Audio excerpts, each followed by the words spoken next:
Shalom, Om Swastiastu, Namo Buddhaya, salam kebajikan. Terima kasih Bapak-bapak, Ibu-ibu yang saya hormati, terutama pengurus PWI, Persatuan Wartawan Indonesia, yang saya hormati Ketua Umum Pak Henry Bangun, Ketua Dewan Kehormatan Pak Sasongko Tejo, Wakil Ketua Dewan Pers Pak Agung Darmajaya, Sekretaris Jenderal Kedang Pak Irwansyah, Wakil Ketua Advokasi dan Pembelaan Wartawan Ibu Kristiana Chelsea Chan yang saya hormati, Ketua Bidang Pendidikan Bapak M. Nasir, Ketua Bidang Luar Negeri Ibu Nino Mardiana,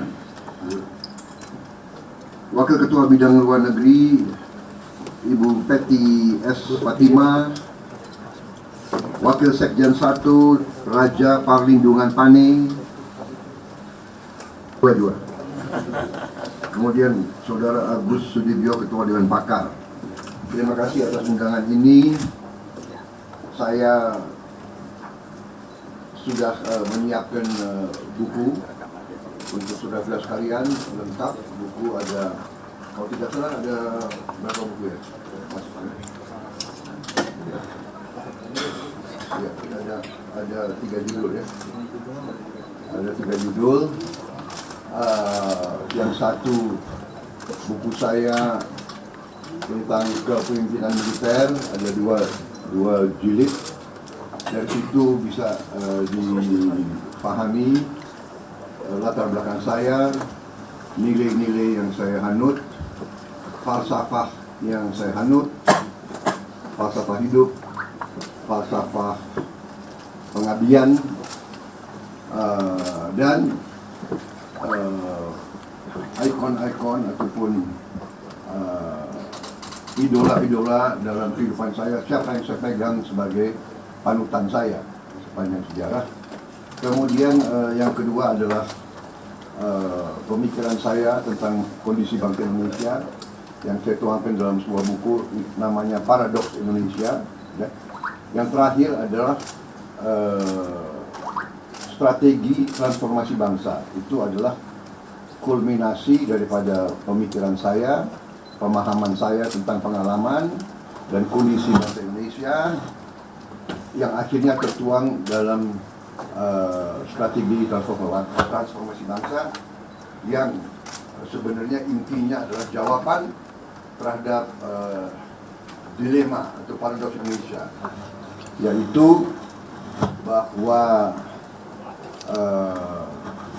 sistem ekonomi yang cocok untuk Indonesia menurut keyakinan saya adalah bukan sistem kapitalisme neoliberal, tetapi sistem ekonomi Pancasila yang merupakan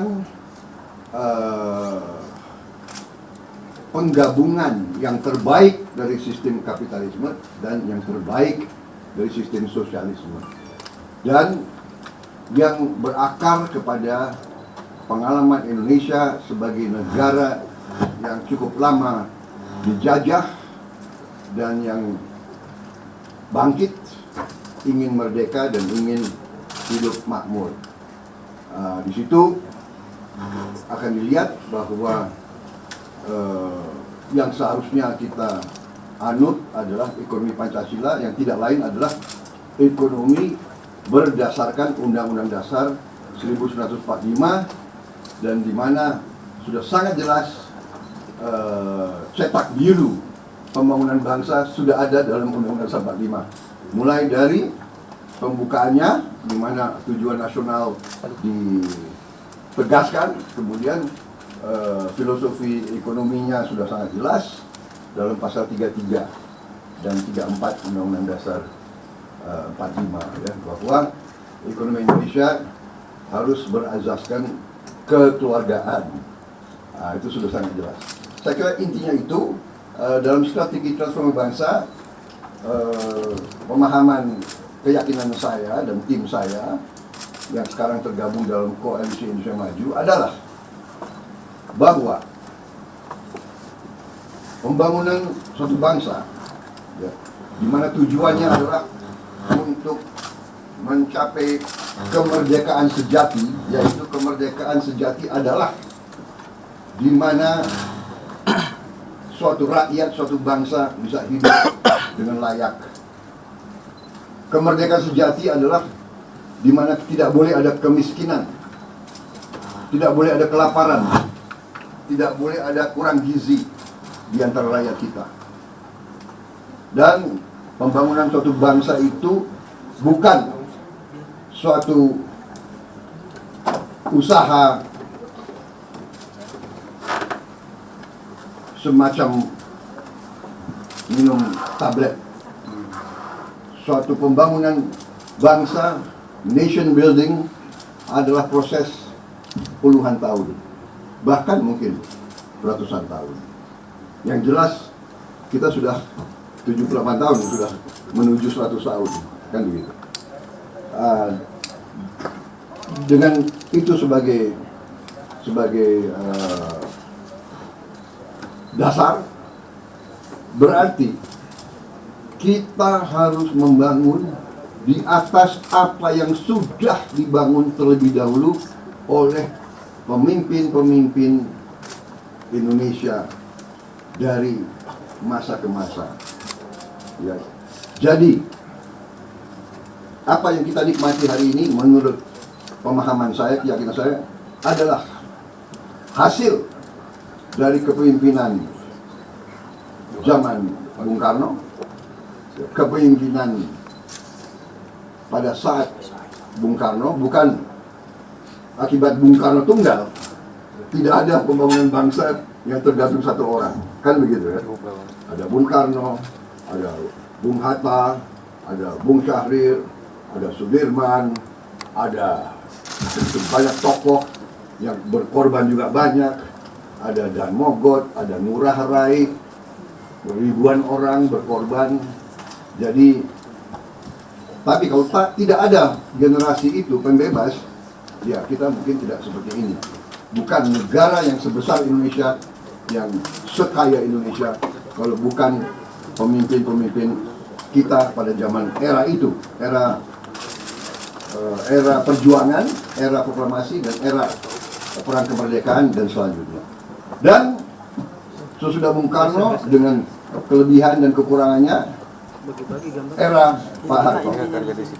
Ya, jadi keberhasilan dan apa yang kita miliki banyak adalah harus diakui keberhasilan juga zamannya kepemimpinannya Pak Soeharto dengan kelebihan dan kekurangannya. Tetapi tidak dapat dipungkiri, ya kan, begitu banyak prestasi kita di zaman itu, terutama di bidang ekonomi.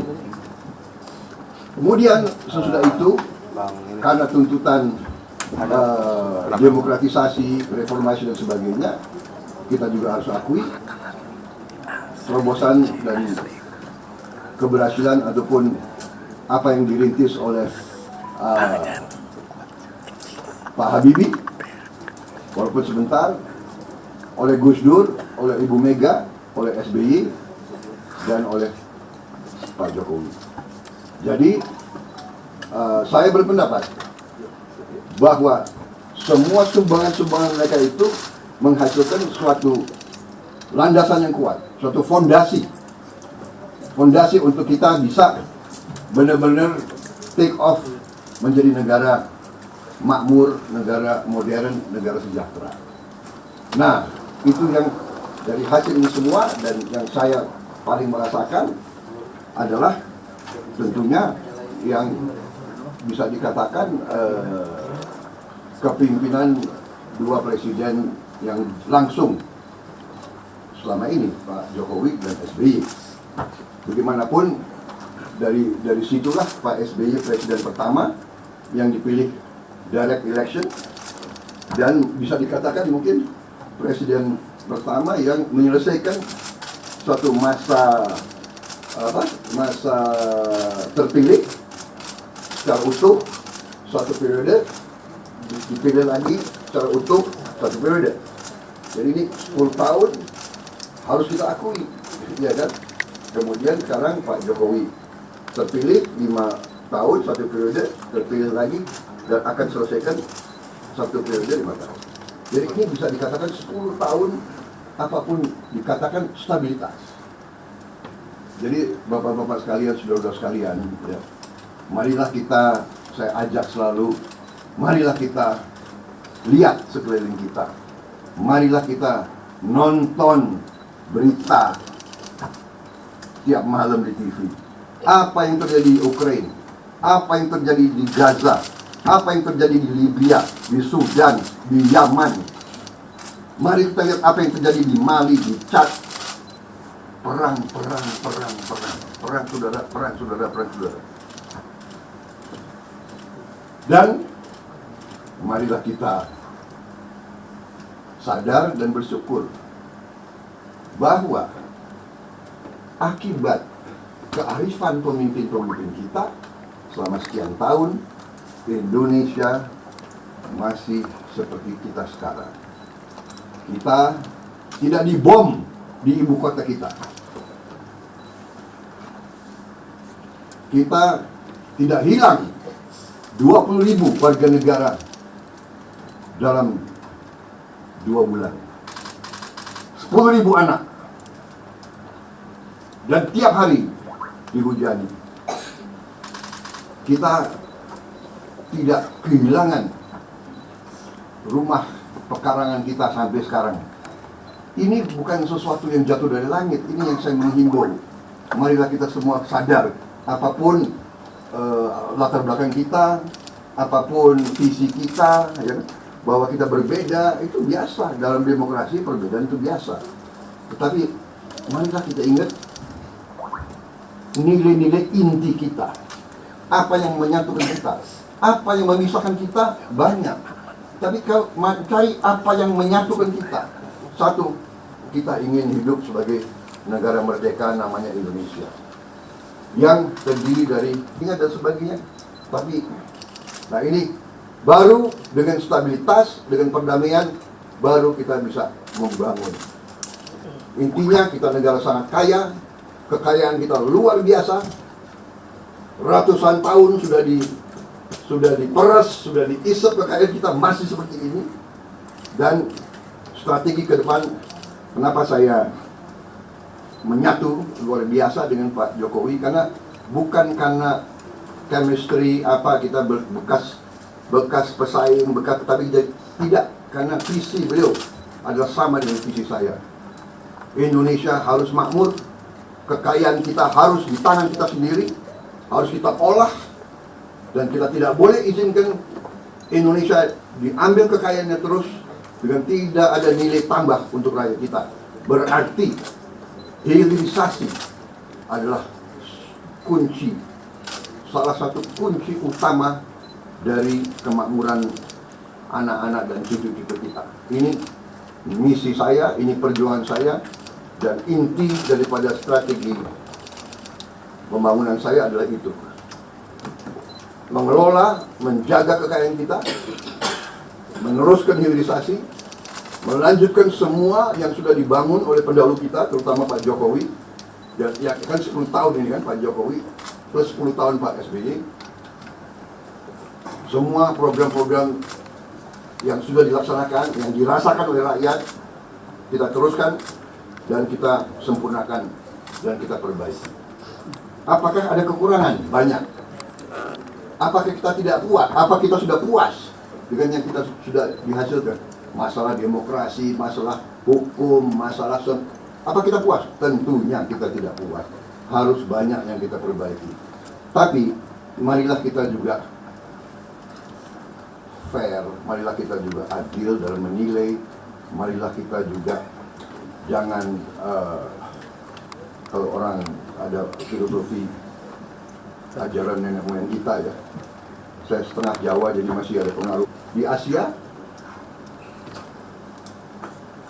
dan seterusnya. Nah, saya kira itu pembukaan yang utama. Nah, kalau program unggulan saya yakin secara objektif, secara saintifik, saudara silakan bedah program paslon nomor 2 program Koalisi Indonesia Maju, program Prabowo Gibran adalah menurut saya jawaban yang tepat. Indonesia bangkit, Indonesia makmur. Itu keyakinan saya. Secara ilmiah saya sudah kumpulkan otak-otak terbaik bangsa Indonesia, pakar-pakar terbaik. Kita ambil best practices dari mana-mana dan kita modeling, kita simulasi, dan kita percaya. Inti antara lain adalah salah satu program unggulan saya adalah memberi makan kepada semua anak Indonesia dan protein, susu terutama. Ini kami yakin adalah jawaban untuk segera menuntaskan masalah stunting, masalah kurang gizi. Pertama. Kedua, memperkuat dan meningkatkan kemampuan dan prestasi akademis generasi penerus kita. Ketiga, menyerap hasil produksi pertanian rakyat kita sendiri. Dengan program ini, dengan makan di tiap desa, tiap kecamatan, tiap kabupaten, tiap provinsi, kita yakini bahwa nanti tidak ada keluhan petani-petani kita, Pak, habis panen, hasil panen saya tidak diserap, hasil panen saya tidak ada yang ambil, harga jatuh, barang-barang hasil panen saya busuk. Bahkan pernah dalam sejarah Republik Indonesia, susu peternak-peternak kita dibuang ke sungai. Kita harapkan tidak, karena akan diserap. Diserap oleh siapa? Diserap oleh anak-anak kita. Dengan demikian kita sudah hitung, ekonomi akan berkembang dengan sangat baik, pertumbuhan akan meningkat. Yang intinya adalah Indonesia akan mencapai tujuan-tujuannya, pertumbuhan menciptakan lapangan kerja, perbaikan gizi akan menimbulkan perbaikan kesehatan untuk semua anak-anak kita, peningkatan kecerdasan, otot dan otak dan tulang yang kuat. Indonesia bisa bersaing menuju yang kita cita-citakan.